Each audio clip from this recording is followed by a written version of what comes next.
का है कि इसमें नियम है कि सेंट्रल गवर्नमेंट कुछ फंड लगाएगा और राज्य सरकार की दायित्व बनता है, कोई कानून बनता है और कोई इम्प्लीमेंट करने का तो उसका होगा। तो उन्होंने क्या कहा कि ठीक है इसको हम करेंगे करके सरकार ने हाईकोर्ट को जवाब दिया है कि नवा बिहान एक प्रोजेक्ट योजना, नवा बिहान अपने अपने सरकार अपने अपने नाम देके करते हैं, तो उस आधार पे उन्होंने किया है और उसी आधार पे इन बहनों को हम लोग ने PIL किया। PIL के आधार पे एक बहुत अच्छा निकला कि सर्विस प्रोवाइडर के लिए NGO को आमंत्रित किया गया हर जगह कि जो इंटरेस्टेड है और जो लोग इस अनुभवी हैं उन बहनों को सर्विस प्रोवाइडर के लिए और साथ ही साथ आश्रय गृह चलाने के लिए उनको दिया जाए करके आवेदन दिया है। उस आधार पर हमारी सभी बहनों ने अपने अपने डिस्ट्रिक्ट में फाइल किया है, मैंने आवेदन किया है। अब उसके बाद पता नहीं आगे कैसा चयन होगा, अलग चीज है। और दूसरा उन्होंने एक और चीज कहा है कि हम लोगों ने कहा था कि प्रोटेक्शन ऑफिसर महिला बाल विकास को नहीं दिया जाए, प्रोटेक्शन ऑफिसर महिला बाल विकास का अंडर रहे पर कर्मचारी अलग रहे। तो उन्होंने 2 जिला में अभी LSW को डायरेक्ट नियुक्ति किया है, रायगढ़ और कोरबा में, जो मैंने एडवर्टाइज निकाल के आवेदन मंगा के। तो ये हमारे लिए पोटेंशियल है कि दिखता है कि इस तरह से अगर मान होगा तो दोहरा काम नहीं होगा और वो निश्चित तौर पर उसको वो होगा। दूसरा एक हमारा ये दिख रहा है कि अगर ये जातिगत पंचायत का जो भंडाफोड़ या जेंडर पितृसत्तात्मक जो हमारी समाज परंपरा से चली आ रही है, वो शायद उसमें कुछ कमी आएगी, ऐसा अभी है और अंडर प्रोसेस पे है। मैंने पिटीशन फाइल का भी यहाँ लाया है, जून को हम लोग किए हैं, जो लगभग अब 1 साल हो गया, जून जुलाई शुरू हो गया है। अभी इसके बाद जाएंगे हम लोग फिर से उसके बारे में फिर से हम लोग आगे बात करेंगे। Thank you. नमस्ते, मेरा नाम शिवानी कुमारी है, मैं बिहार से हूँ। मेरे संस्था का नाम नारी गुंजन है। मैं घरेलू हिंसा में सर्दी गांव में मैं काम करती हूँ, एनिमेटर का कार्य करता हूँ। मैं डेली गांव में जाती हूँ और महिलाओं के बीच में ही काम करती हूँ। मैं कहना ये चाहती हूँ कि महिलाओं की पर ऊपर सिर्फ घरेलू हिंसा नहीं होती है, लड़कियों पर भी घरेलू हिंसा होती है, क्योंकि लड़कियों को जन्म से ही उसको घरेलू हिंसा को यति कर दिया जाता है। महिला जब जन्म अपनी बेटी को देती है तब से उस पे घरेलू हिंसा होना स्टार्ट हो जाता है। वो बेटी है, मुझे बेटी नहीं चाहिए था, मुझे बेटा चाहिए था, वो घरेलू हिंसा उस पे होती है। मैं कुछ दिन से मैं केस पे काम कर रही हूँ घरेलू हिंसा पे। मैंने सर पूरा गांव की बात मैं आपको बताती हूँ।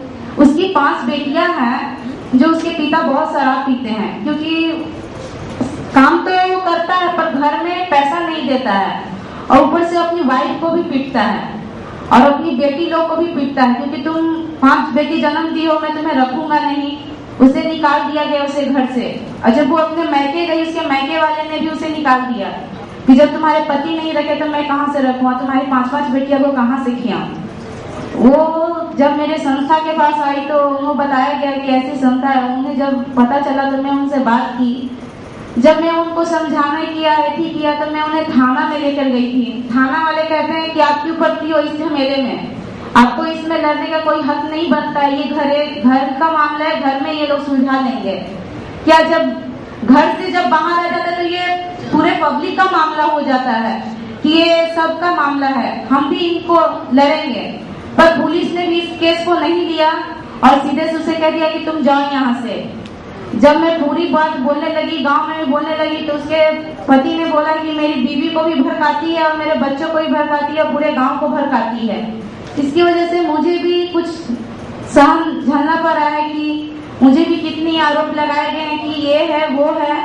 पर मैं जो महिला पे काम कर रही हूँ, महिलाएं बोलती है कि मैम आप ये क्या कर रही हैं, आपके वजह से मेरे पति भी मुझे बोल रहे हैं, डांट रहे हैं कि तुम उनके साथ काम कर रही हो, तुम ऐसा करोगी वैसा। बहुत सारी महिलाओं को ऐसा बोला गया है। मैं आए दिन इस चीज को देख रही हूँ। कानून तो बनाया गया है कि घरेलू हिंसा करने पे 1 साल का जुर्माना लगेगा, सजा दिया जाएगा, 20,000 रुपया का 20 लाख रुपया का जुर्माना दिया जाएगा। ये कहाँ है? कुछ तो नहीं हो रहे हैं। कानून बनाने पर भी महिला पे हिंसा हो ही जा रही है, किस चीज पे रोका जाए। किस चीज के लिए कानून बनाया गया है? महिला पे हिंसा करने के लिए और महिला को रोकने के लिए। हिंसा को बोलती है महिलाएं कि बोलते हैं आप लोग कि पुलिस हमारा साथ देगा। क्या पुलिस साथ दे रहा है? कुछ तो नहीं करते हैं पुलिस। वहां बैठकर कुर्सी पे बैठ जाते हैं मुख्यमंत्री जी, क्या देते हैं? कुछ नहीं देते हैं महिला को। महिला का ऊपर से फंड भी आता है, महिला के लिए ये करो वो करो, कुछ नहीं मिलता है महिलाओं को। क्या आप कर रही हैं? वो ऐसे ऐसी बातें भी बताती हैं मुझे, तो मैं क्या करूं? आप ही बताइए कि मैं महिला के लिए किस चीज का आयोजन करूं कि किस हो। मैं संगठन का भी काम कर रही हूँ, संगठन भी बना रही हूँ महिला का। जब संगठन बनाया है तो उसके पति बोलते हैं और गांव के मर्द बोल रहे हैं कि ये संगठन किस लिए बना रही हो तुम? क्या करोगी संगठन को बनाकर? क्या तुम संगठन से बनाकर मुझे मार पिटवाओगी या घर से निकालोगी? क्या करोगी तुम? तो वो बोलते हैं कि क्या करेंगे हम लोग अपना हक के लिए लड़ेंगे।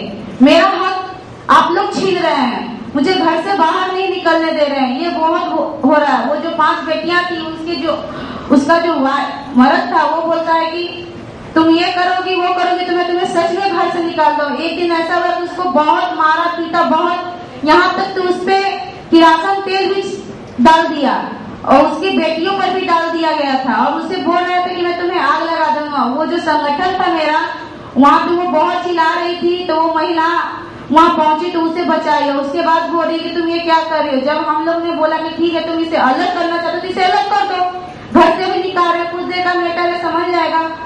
तो वो नहीं बोली कि मुझे नहीं समझेगा दीदी, आप नहीं जानती है, मैं इसे बहुत दिन से जान रही हूँ, मुझे 5 बच्चे हो गए फिर भी मैं जानती हूँ इसे कि ये कैसा नेचर का है ये आदमी। तो मैंने बोला कि ठीक है तुमको नहीं हो रहा तुम कुछ काम करो। तो मैंने उसे, हम लोग की तरफ से उसे पैसे मिले फंड में से, तो उसे पैसे मिले। वो काम जब करने लगी उसके पति वो काम भी रोक दिए। उसके घर में अन्न का दाना एक भी नहीं रहता है।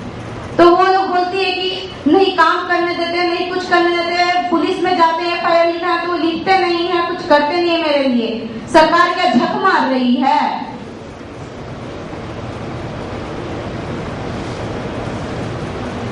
घरेलू हिंसा क्या आप सिर्फ सुनने के लिए, बैठने के लिए होता है, देखने के लिए होता है, कुछ करने के लिए नहीं होता है? क्या करती हैं आप लोग मेरे लिए?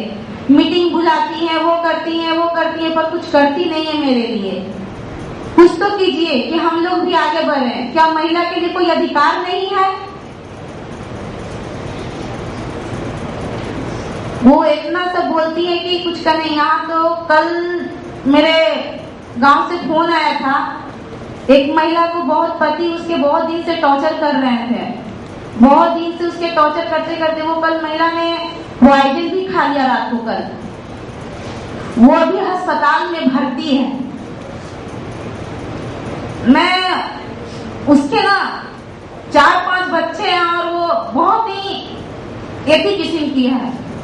उसके पति बहुत शराबी हैं। गांव में अक्सर उसको बीच सड़क में ले जाकर पीटते हैं, उसको घर से निकाल देते हैं। ये कभी कभी तो उसके पूरे बदन के भी कपड़े उतार के पीटना स्टार्ट करते हैं उस महिला को। कल इसकी वजह से वो पॉइजन खा लिए कल रात को। तो ये कानून बनाया किस लिए गया है?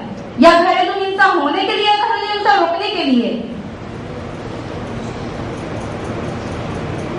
महिला का भी अधिकार है सुख से जीने के लिए। वो नहीं जीनी तो वो करेगी क्या? वो लास्ट में तो पॉइजन ही खाएंगी। कानून बोलता है कि मैं करूंगा, कानून कुछ नहीं करता है। पुलिस में थाना लिखाने जाता है तो पुलिस भी नहीं लिखता है।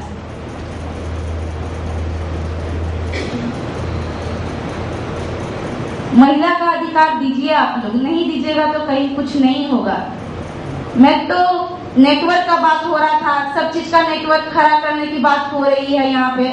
तो मैं यही चाहूंगी कि तुम महिला के लिए भी कुछ किया जाए आप लोग की तरफ से। मैं तो पहली बार जान रही हूँ कि HRL के बारे में पहली बार सुन रही हूँ। मैंने पहले नहीं सुना था और ये सब चीज भी नहीं देखा था एसिड के बारे में, पर यहाँ आने से पता चल रहा है मुझे ये सब बहुत चीज हो रही है। वहीं पे नहीं हो रही, पर बिहार में बहुत कुछ हो रही है। घरेलू हिंसा गांव में बहुत ज्यादा हो रही है बिहार में। लगता है कि गांव में इतनी हो रही है, कुछ आए दिन घरेलू हिंसा हो ही जा रही है। उसे ना कानून साथ दे रहा है, नहीं कोई बात करता है। गांव वाला से बोलती है तो गांव वाला भी साथ नहीं देते हैं, कहते हैं कि तुम्हारा घर का मामला है, मैं क्या करूं तुम्हारे घर के मामले में, तुम जाओ यहाँ से। यहाँ तक तो मुखिया का भी सुन, अभी दीदी बोल रही थी कि पंचायत के पास, पंचायत का रेस्क्यू हो रहा है, पंचायत भी कुछ नहीं करता, पंचायत के बीच में बैठा लेता है और उसका उल्लंघन करके चला जाता है। पंचायत में बैठाओ, महिला कुछ बोलती है और उधर का जेंट्स कुछ बोलते हैं, महिला का पूरा एक इज्जत लेने से और नहीं होता है। वहाँ तो बोली से ही बलात्कार किया जाता है, वहाँ पर पंचायत में भी।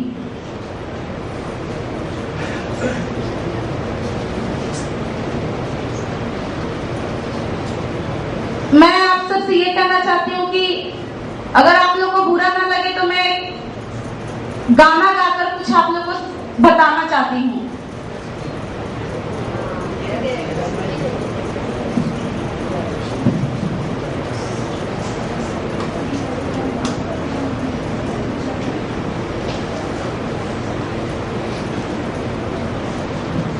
दरिया की कसम मौजों की कसम ये ताना बाना बदलेगा, दरिया की कसम मौजों की कसम ये ताना बाना बदलेगा। तू खुद को बदल, तू खुद को बदल, तभी तो जमाना बदलेगा। तू खुद को बदल, तू खुद को बदल, तभी तो जमाना बदलेगा। तू चुप रह कर जो सहती रहेगी, क्या ये जमाना बदलेगा। दरिया की कसम मौजों की कसम ये जमाना बदलेगा। तू चुप रह कर जो सहती रहेगी, क्या ये जमाना बदलेगा। तू मुंह खोलेगी कुछ बोलेगी, तभी तो जमाना बदलेगा। मुंह खोलेगी कुछ बोलेगी, तभी तो जमाना बदलेगा। दरिया की कसम जो की कसम ये ताना बाना बदलेगा। दस्तूर पुराने सदियों के ये आए कहाँ से क्यों आए, दस्तूर पुराने सदियों के ये आए कहाँ से क्यों आए। कुछ तो सोचो कुछ तो समझो, ये तुमने है ये क्यों अपनाए। दरिया की कसम मौजों की कसम ये ताना बाना बदलेगा। कैसा मजहब कैसा हिस्सा ये सब मर्दों का किस्सा है। कैसा मजहब कैसा किस्सा ये सब तो का किस्सा है। दरिया की कसम मौजों की कसम ये क्या ये बदलेगा। आवाज उठा कदमों को मिला रफ्तार कुछ और बढ़ा, मजरिब से उठो मजरब से उठो, उत्तर से उठो दक्षिण से उठो, तभी तो जमाना बदलेगा। दरिया की कसम मौजों की कसम ये ताना बाना बदलेगा।